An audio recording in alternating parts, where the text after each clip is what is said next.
Você acha do Vaticano? Acho que é necessário aquilo? Tudo? Pois é, o Vaticano, muita grana desnecessário. Mas o Vaticano tem um detalhe, ele tem uma correlação com uma profecia bíblica. Né? É interessante quando você conhece a Bíblia e você começa a ver as coisas acontecerem e as profecias se moldurando ao seu redor.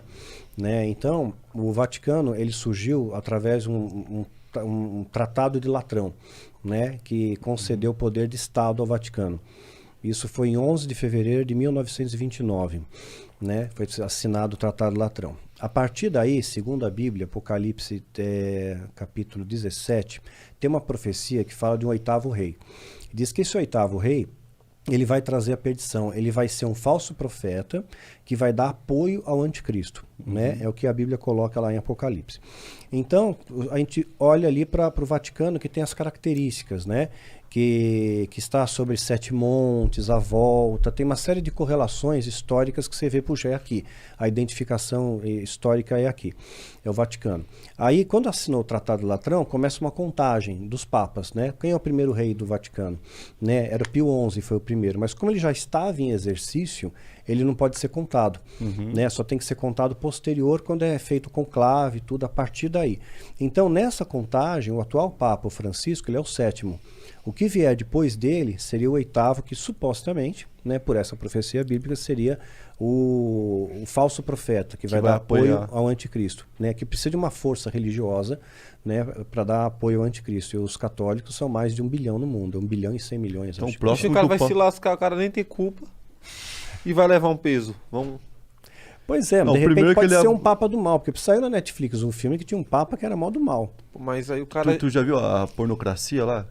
Que foi a era dos papas ruins? Tem vários papas ruins. Na história, que era do cara pior que satanista. Às vezes eu tinha medo mais do papa do que o satanista fazia estágio lá com o papa. Não, tem uns papas que... Tem papa que matou a própria mãe. Mas o que faz escolher um papa? O que faz... Não, e qual o mérito para ser um papa? Tipo, o currículo. O currículo ele vai ter que ter toda começa com toda uma carreira, né? Ele vai estudar no seminário teológico, vai ser padre, bispo, arcebispo e tal, vai escalonando. Aí ele chega num patamar em que ele pode ser um candidato ao conclave. Né? Aí feita uma reunião, né, entre os cardeais, bispos, arcebispos, faz uma reunião e vão fazer uma votação no conclave. Aí tem aquele negócio da fumaça branca, fumaça escura. Só fumaça escura ainda não tem papa, aí não chegaram em um acordo no conclave. Fumaça branca tem. Né? E uma coisa curiosa, quando Bento XVI renunciou, ele escolheu o dia 11 de fevereiro para renunciar. Bem o dia que o tratado foi assinado. Curioso isso, né? Ele poderia ter informado um dia antes, um dia depois, ele escolheu o mesmo dia, 11 de fevereiro. Já foi proposital, então. Foi proposital. E foi bem o mesmo dia, se você lembra, caiu um raio na Basílica.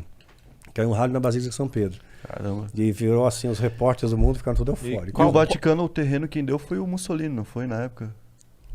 Foi na época, porque é no governo italiano. Italiano, sim. 29, né? Sim, é verdade. Qual o poder de um papa?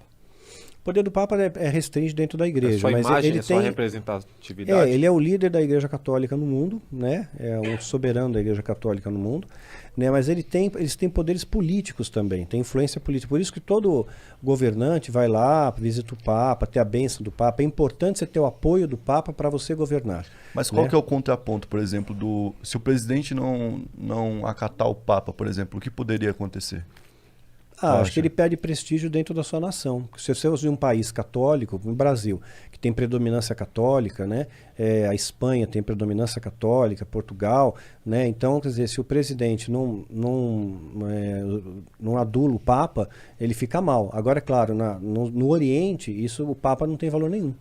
Para o Oriente, tudo bem, né? A população não é católica, eles vão ser budistas, taoístas, né? Então eles não estão preocupados com o Papa.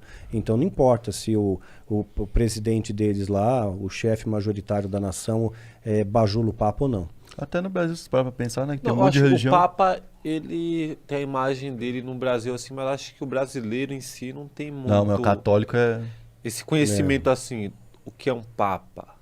Acho que tem. Será que a nação... Não, acho que a nação, todo mundo não, porque a maior parte é católico não praticante, né? Quer dizer, o cara diz que é católico, eu mesmo vim de uma família católica, né? Meus avós católicos, não praticante, né? Assim, quando muito, acendi uma vela pro santo lá. Tem uma cruz. O terço, reza o terço quando tá no aperto só. Quando tá tudo bem, que se lasque, né?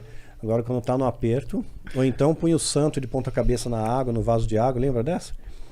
Não. Minha avó fazia isso, pegava o Santo Antônio, que minha avó era devota. Ah, pra casar, eu já vi, né? Tava demorando muito e ela queria apressar a bênção, para apressar o casamento, alguma coisa, colocava o santo de ponta cabeça num vaso de água, num jarro de água, assim, ficava se afogando aí até você me dar a bênção. Botar o santo de castigo pra ganhar bênção, cara. Então Você acredita nisso que o povo fazia isso, velho? Aí começou o lance das simpatias, né? Começou a ter várias simpatias aí pra coisa dar certo. Doideira, botou o santo pra beber.